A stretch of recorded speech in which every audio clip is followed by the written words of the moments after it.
Bueno, pues sí, hemos conocido los datos de este trimestre de la EPA en nuestra comunidad autónoma.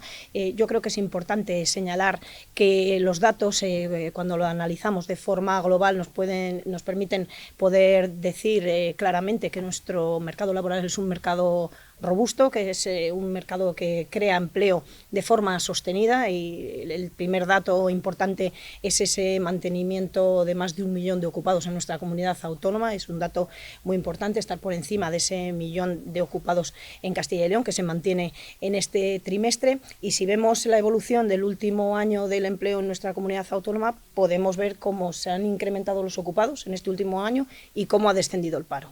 Han aumentado 13.100 personas ocupadas en Castilla y León y ha bajado el paro en 7.000 personas en nuestra comunidad autónoma.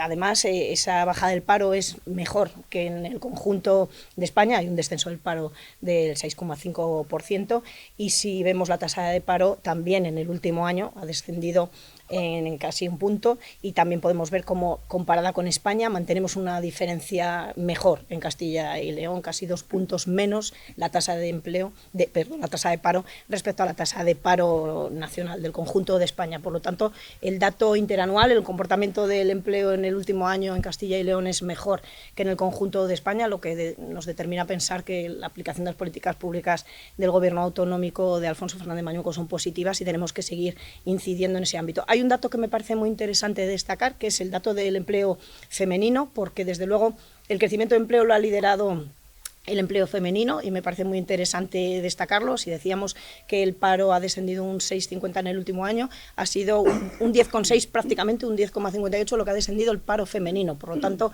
muy importante, hay más mujeres trabajando y menos mujeres desempleadas. Estamos hablando de 6.800 mujeres más ocupadas y 6.400 menos desempleadas. Por lo tanto, el dato del empleo femenino es muy importante. Avanzamos en Castilla y León en la reducción de la brecha de género en el mercado laboral.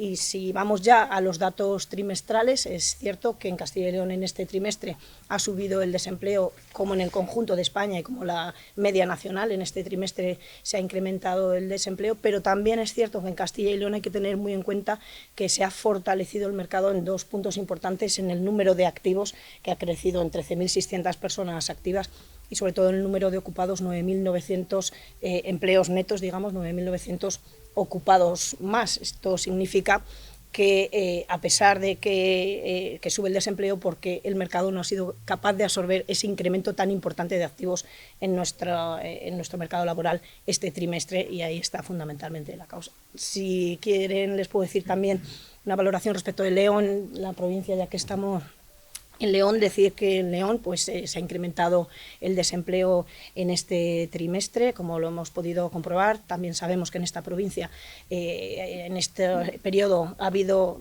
muchos ajustes y reestructuraciones en distintas empresas grandes de la provincia, y que sin duda esto ha tenido su reflejo sobre estos datos de la EPA, pero tenemos que tener en cuenta también la evolución anual, y en la evolución anual vemos como hay 300 desempleados menos en el último año en la provincia de León. También ha bajado la tasa de paro, ligeramente, pero ha bajado la tasa de paro en el último año en León, y sobre todo hay 2.000 activos más en la provincia de León, lo cual es un dato positivo desde el punto de vista de la recuperación del empleo en esta provincia, porque es un voto de confianza respecto al mercado laboral de León el que haya 2.000 personas más en disposición de trabajar en esta provincia. Yo creo que tenemos que seguir trabajando en el empleo en esta comunidad autónoma. La mejor fórmula para hacerlo es dar estabilidad política y también estabilidad presupuestaria, y por eso insisto de nuevo en ese proyecto de presupuestos del gobierno autonómico, del gobierno de Alfonso Fernández Mañueco para 2026, que sin duda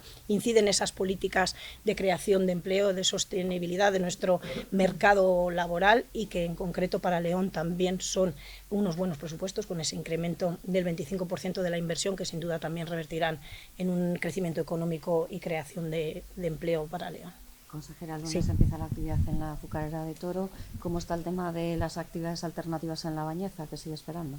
Bueno, pues hemos tenido varias reuniones con la empresa, como saben, en los últimos tiempos, y las últimas han sido a través de la Fundación Anclaje, buscando alternativas desde la Junta de Castilla y León y desde el seno de la Fundación Anclaje con el diálogo social. Se han ofrecido alternativas que la empresa no ha visto viables y que, por lo tanto, han sido desechadas. Nosotros seguimos trabajando tanto en buscar alternativas para los trabajadores, para la actividad, como en insistirle a la empresa que también se esfuerce en ese ámbito. Desde el punto de vista de los trabajadores, yo diría dos cosas. En primer lugar, recordar que este acuerdo fue un acuerdo suscrito también por los trabajadores y también, por otro lado, pues que la empresa está trabajando con su plan de recolocación, que es obligatorio por norma de esos trabajadores. Aún así, la Junta de Castilla y León, como siempre, estaremos al lado de los trabajadores y vamos a seguir insistiendo también en la parte que se refiere a buscar una alternativa a esa solución empresarial desde el punto de vista industrial.